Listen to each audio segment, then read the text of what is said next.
최근에 주식시장이 올랐다 이런 얘기들이 많이 있고, 실제로 코스닥 보면은 작년 2022년 거의 5월 수준 정도 이렇게 어느 정도 복귀를 했어요. 최저점에서 샀던 분들은 뭐 꽤 많이 올랐겠지만 사실상 뭐 거의 대부분 여기 물려 있다 보니까 그래도 좀 많이 복귀를 한 게 코스닥이고, 그러면 코스피는 어떠냐? 여전히 고점 대비해서 바닥에서 그냥 기고 있어요. 얘는 뭐 아직도 그냥 힘이 없죠. 그러면 뭐 다들 이제 내 주식도 많이 올랐겠지 하고 HTS 열고 MTS 딱 열어보면은 이게 내 거는 왜 안 올라 있죠? 왜 그러냐면은 코스닥 시장을 이렇게 뜨겁게 끌어올린 게 뭡니까? 바로 에코프로 시리즈 그리고 LNF, 이렇게 배터리를 만드는 양극재 기업들이에요. 이 친구들이 코스닥을 끌어올린 주범들입니다. 에코프로 BM 주가 보시면은 진짜 어마어마하게 오르죠. 예. 근데 문제가 뭡니까? 이 양극재 기업들을 내가 많이 갖고 있느냐, 그게 제일 중요한 거예요. 사실 나머지 종목들을 갖고 계시다 그러면은 별로 재미가 없습니다. 잘 오르지도 않고. 왜냐, 10만 전자 간다고 뭐 요즘에 다시 또 막 바람 잡는 삼성전자도 아직도 보시면은 고점 대비해가지고 바닥을 아직도 기고 있어요. 그래서 대부분 고점에 이렇게 물려있다. 왜냐면은 2021년 요 구간 보세요. 거래량이 제일 많은데 이게 최고점이에요. 이건 누군가는 팔고 누군가는 산 건데 개인들이 가장 많이 이때 물려있다는 거예요. 9만원 언저리에서. 이렇게 주식시장이 좋다 그러면은 나도 한번 이제 뛰어들어 볼까? 이런 생각이 들죠. 특히 어떤 놈들 때문에 그렇죠. 양극재 관련주, 에코프로 시리즈, LNF 이런 거 뭐 솔직히 많이 갖고 있지도 않아요. 뭐 한 20종목 중에 진짜 조금 갖고 있으면서 그거 자기 갖고 있는데 수익이 얼마 났다고 이렇게 자랑질을 하는 그런 지인들이 꼭 있어요. 자, 그러면 솔직히 어떤 생각 들죠? 나보다 뭔가 만만해 보였고, 평소에 나보다 못해 보였고, 좀 띨빵해 보이는 저런 인간도 돈을 벌었는데, 나도 한번 돈 벌어볼까? 이런 생각이 딱 들죠. 그래서 꼭 말을 하죠. 야, 나도 한번 주식 한번 해볼까? 이렇게 얘기하잖아요. 그래서 자랑질을 하는 게 좋은 게 아니에요. 여러분이 자랑질을 누구한테 했는데, 돌아오는 대답이, 나도 주식 한번 해볼까? 이러면은, 평소에 이렇게 보고 있다. 네, 그 뜻입니다. 그리고 이렇게 자랑질 하는 인간들은 빨리빨리 손절을 해야 돼요.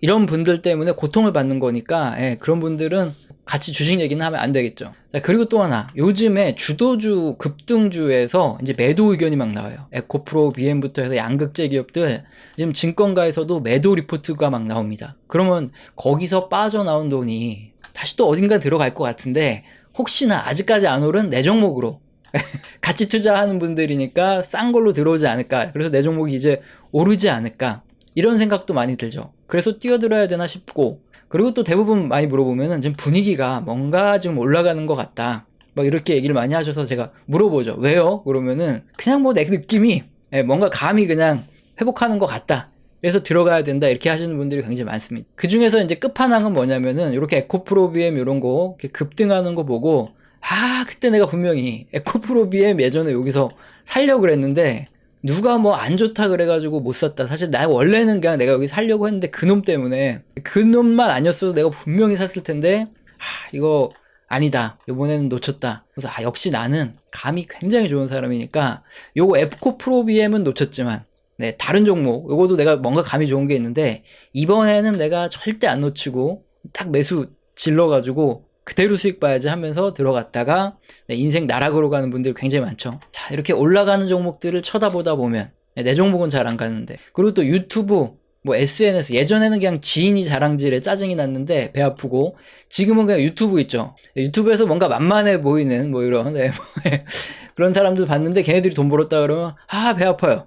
그런 것도 그렇고 내 종목도 오를 거라는 이런 막연한 기대감, 그런 거에 빠져 있는 경우도 굉장히 많고, 또 손실을 내가 직접 보고 있으면은 평소에는 굉장히 이성적인 이런 사람도 갑자기 무슨 감에 의존한다던가 이런 요행을 바라는 이런 사람으로 바뀌게 된다 이겁니다. 근데 지금 절대 그러면 안 되는 시기예요. 이성적으로 판단을 하고 그렇게 확실한 기준을 정해서 투자 결정을 해야 되는 아주 중요한 시점이라는 겁니다. 이 주식시장은 변수가 많아요. 그래서 항상 맞을 수도 없고 항상 틀리지도 않습니다. 그러다 보면 자꾸 감에 의존하게 되는데, 그게 아니라 이성적으로 판단한, 즉 나의 기준, 나의 원칙은 무엇인가, 이걸 한번 생각을 해보세요.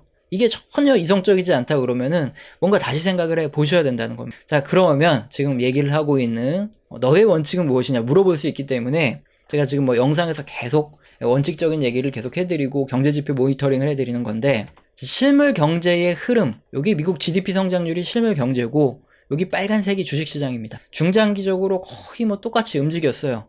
약간씩은 뭐 단기적으로 틀려도 중장기적으로는 거의 유사하죠. 그래서 발표되는 이런 경제 지표들로 주식시장의 움직임을 이게 실물 경제랑 똑같이 움직이니까 실물 경제를 판단하는 거죠. 자, 그럼 실물 경제는 어떻게 판단하냐? 실물 경제는 항상 순환합니다. 그렇기 때문에 지금 시점이 정점을 지나서 뭔가 둔화로 넘어가고 있다. 이게 확인되면은 앞으로 추가 둔화랑 하강이 남아있을 수 있기 때문에 그때는 조심하는 거죠. 뭐 채권 사둔다거나 하면서 대기하고 있다가 하강 때는 분명히 앞으로 회복이 옵니다. 안 올 것 같아도. 그러니까 뭔가 회복되는 신호들을 찾아서 회복이 된다 할 때 이때 매수하고 상승 구간에서는 존버하는 거죠. 그러다 정점 지나면은 다시 또 매도 타이밍을 잡고 이렇게 회복에 사고 상승에 존버, 둔화 때 팔고 침체에 다시 회복을 기다리는 기회를 노리는 이게 바로 실물 경제를 보고 주식 투자를 하는 거죠. 그렇기 때문에 우리들이 매달 확인하는 아주 중요한 경제 지표가 있죠. 바로 ISM 제조업 구매관리자 지수 PMI라고도 부르는데 20개 업종에서 400개 이상의 임원들을 대상으로 설문조사를 합니다. 그러니까 임원분들은 구매 담당하시고 뭐 이렇게 중요한 결정을 내리는데 이분들이 실무에서 실제 자기 제품이 얼마나 많이 팔리고 안 팔리고를 알아요. 한두 분한테 물어봤다 그러면은 뭔가 조금 이렇게 신뢰성이 떨어질 수가 있는데 400개 이상 이런 기업들이 전부 다 안 좋다. 그럼 진짜 안 좋은 거고 전부 다 좋다 그러면 좋은 거죠. 그래서 이게 하락할 때 이게 50이 기준이에요. 이게 전부 다 하락한다. 50 이하로 떨어진다고 얘기한다는 얘기는 임원분들이 대부분 지금 너무 안 좋아요 얘기하고 있다는 소리입니다. 그래서 2008년 이 리먼 사태 때 보시면은 내려 꽂다가 2008년 금융위기 터지죠. 뭔가 이게 위에서부터 떨어지는 흐름이 나타난다 그러면 주의를 해야 되는 거고 2010년부터 시작된 유럽 재정위기로 2012년, 13년 보시면은 점점 조짐이 안 좋아요, 뭔가. 그러다가 이렇게 내려 꽂았을 때 뭐 주식시장이 한 20-30% 빠졌고 중국 고발 부채 위기 때도 마찬가지로 코로나 이전에도 2019년부터 뚝 떨어지더니 결국에는 코로나 터졌고 최근에도 지금 뭔가 계속 떨어지는 조짐이 안 좋아요. 50 이하로 떨어져 있고 앞으로 뭔가 이런 게 터질 위기가 다가올 수 있죠. 그럼 반대로 이 ISM 제조업 지수가 상승하는 구간은 어떨까요? 2009년부터 2010년 사이 이렇게 쭉 올라가죠. 이때 주식 샀으면은 굉장히 좋고 그리고 2013년부터 2015년 사이 이때 유럽 위기 다 마무리되고 좋았죠. 그리고 2016년 중국발 부채 위기 끝나고 2018년까지 아주 좋고 코로나 이후에 2020년 다시 또 좋아질 때 샀으면 이런 구간들은 뭐죠? 대세 상승장이에요. 10종목 찍으면은 8종목이 올라갑니다. 이때 보시면 알겠지만 중장기적으로 이 ISM 제조업 지수의 흐름을 보면 우리가 요럴 때 들어와야 되고 저렇게 내리꽂을 때는 우리가 매도 타이밍을 잡아야 된다. 대략적으로 언제 들어오고 언제 나가야 되는지 이런 타이밍을 잡을 때 굉장히 유용한 지표가 바로 ISM 제조업 지수고 자 그러면은 2023년 4월 발표된 ISM 제조업 지수 지금 어떻죠? 하락세가 지속되고 있어요. 거기다가 50 이하 수축 국면에 46.3으로 지금 완전히 그냥 파고 내려가고 있습니다. 그렇게 되면 어떻게 되는 거죠? 400개 이상 임원들 대부분이 지금 제조업 안 좋습니다. 안 좋습니다. 얘기하는 거예요. 수축 국면이 점점 강해지는 이런 상황이다. 앞으로 뭐가 터져도 터질 수 있다. 주의를 해야 되겠죠. 자, 그래서 지금 만약에 나는 경제 흐름을 보고 투자하는 게 원칙이다 하는 사람이라면 투자 방법은 다양하니까 뭐 다른 방법이 있으면 모르겠지만 이게 원칙인 분들은 어떻게 해야 되겠죠? 지금 뭐 코스닥이 좀 오른다고 뭔가 이제 분위기가 틀어 올라가는 것 같다 싶다고 주식시장에 뛰어들면 어떻게 되는 겁니까? 원칙 어기는 거죠. 우리 채널도 지금 원칙 그대로 실행 중에 있는데 2019년에 이제 50% 정도 매도를 했어요. 이때 보시면은 2026 코로나 터지기 전에 50% 정리했는데 이유 간단합니다. 요게 2019년 하반기부터 벌써 50 이하 수축 국면으로 쑥 들어갔어요. 내리꽂고 있으니까 이때 뭔가 굉장히 안 좋아요. 실물 경제. 그런데 이제 트럼프 형이 그때 하도 부양책도 쓰고 왔다 갔다 하면서 잘했어요. 그때. 근데 트럼프 정책이 너무나 애매합니다. 돈 풀기 하면 막 올라가니까. 그래서 이제 50%만 현금화 하자 해가지고 코로나 터지기 전에 50% 정리를 했고 그리고 코로나 때 3, 4, 5월, 6월 뭐 이럴 때 중순부터 계속 매수를 했는데 똑같습니다. 이 지표가 쭉 올라가잖아요. 이때 ISM 제조업 지수 올라가는 거 보고 그냥 샀어요. 그때 매수하면 되고 그리고 언제 매도했냐? 2022년 조금 늦었죠. 최고점에 매도했으면 좋겠지만 그렇게 못하고 2022년 3월부터 5월 이후부터 매도를 했는데 여기 보시면 2022년 이게 ISM 제조업 지수가 이렇게 뚝 떨어져서 50으로 근접한 게 거의 사실은 뭐 중순 그때 넘어서부터예요. 그러니까 이제 매도 타이밍이 조금 늦을 수밖에 없겠죠. 또 저는 또 분할 매도를 한답시고 빨리 팔았어야 되는데 다 못 팔았어요. 그래서 2022년 이제 3, 5월에 매도를 하기 시작했고 그때 못 판 거가 있었는데 이게 막 떨어지니까 무서워서 못 팔고 있었는데 이상하게 손실이 없어요. 봤더니 이게 환율이 급등을 하면서 이게 요때 산 건데 이게 1,100원대 이게 산 건데 환율이 막 올라주면서 그냥 기본적으로 한 막 30%씩 수익이 나는 거예요. 주가가 30% 빠져도 환 차익 때문에 분명히 주가는 빠지고 있는데 이게 손실이 안 나요. 그래서 분할 매도를 그냥 편하게 좀 하고 있다가 그래도 다 못 파는 분들도 있다. 그래서 뭐라고 말씀드렸죠?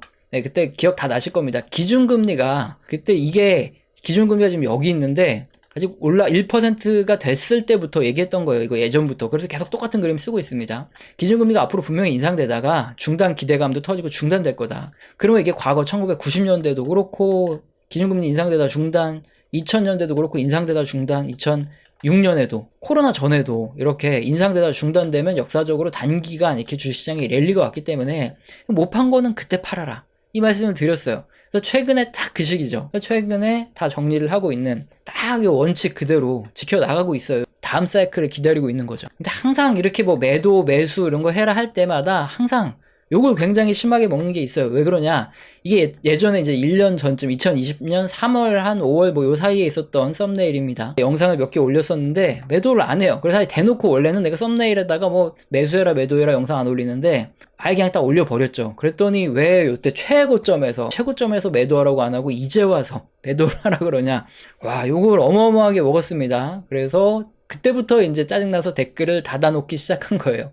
뭐 원칙이고 뭐고 매도하라 그러면 욕을 먹을 수밖에 없는 그런 거죠. 요즘에 부쩍 주식 매수를 해야 되는 거 아니냐 물어보는 개인 투자자분들이 많습니다. 근데 지금 S&P 500 차트 보면 어떻죠? 고점 찍고 좀 떨어졌다가 다시 조금 지금 살짝 조정받고 지금 여기에 횡보하는 요때예요. 이때 올라갈 수도 있고 떨어질 수도 있는데 한 번 더 내리꽂으면 그냥 인생 날아가는 겁니다. 근데 꼭 요럴 때 개인들이 가장 많이 질문을 한다 이거죠. 이 말씀을 왜 드리느냐 앞서 봤지만 역사적으로 이게 ISM 제조업 지수가 이렇게 내리꽂아가지고 50 이하로 계속 내려가다 보면 뭔가 이렇게 문제가 터졌어요. 특히나 리먼 브라더스나 코로나 사태처럼 굉장히 큰 사건이 터질 때는 이게 50 이하로 내려가서 굉장히 오랜 기간 유지하고 있으면 뭔가 터졌는데 지금 딱 그래요. 지금 46.3으로 50 이하에 빠져가지고 계속 파고 내려가고 있습니다. 근데 왜 역사적으로 꼭 이렇게 다수 개인들은 실물 경기가 이렇게 둔화될 때, 안 좋을 때 본격적으로 관심을 가지냐 이런 구간들에 개인들이 제일 많이 투자를 해요. 요 마지막 구간들에. 지금도 다르지 않다는 거죠. 그럼 어떻게 해야 되겠습니까? 최소한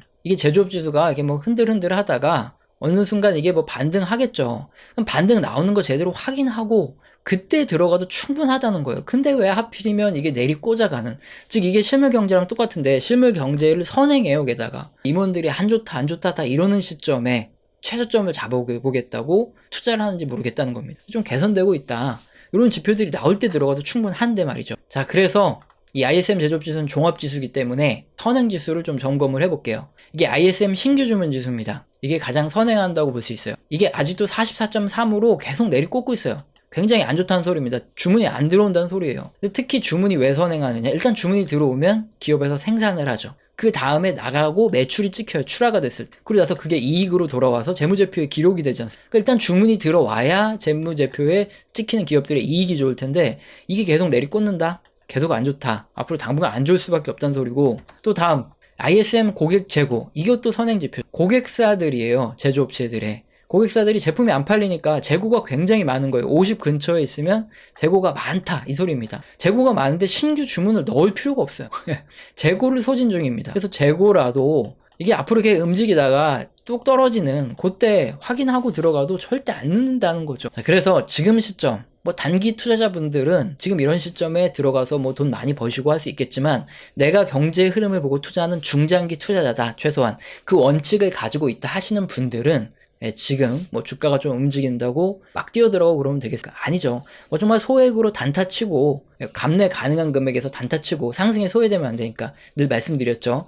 그러니까 단타치는 건 괜찮겠지만 지금 이런 시점에서는 원칙을 지키는 게 중요하다, 이 말씀을 드리겠습니다. 우리 채널에서는 영상 시청하시고 도움이 되셔서 후원 주시는 감사하신 분들이 계십니다. 제가 말로만 떼우지 않고 리액션을 제대로 합니다. 한 달 교육을 진행해드리고 매주 진행하고 있어요. 여기서는 거시경제의 사이클뿐만 아니라 각 산업의 사이클, 그리고 거기 속한 종목에 대한 이야기도 나오겠죠. 영상 하단에 보시면 설명란 읽어보시고 아, 내가 해당된다 하시면 꼭 메일 주시길 바랍니다. 오늘 영상도 마음에 드셨다면 구독과 좋아요는 꼭 눌러주시고 지속적인 시청 부탁드립니다. 감사합니다.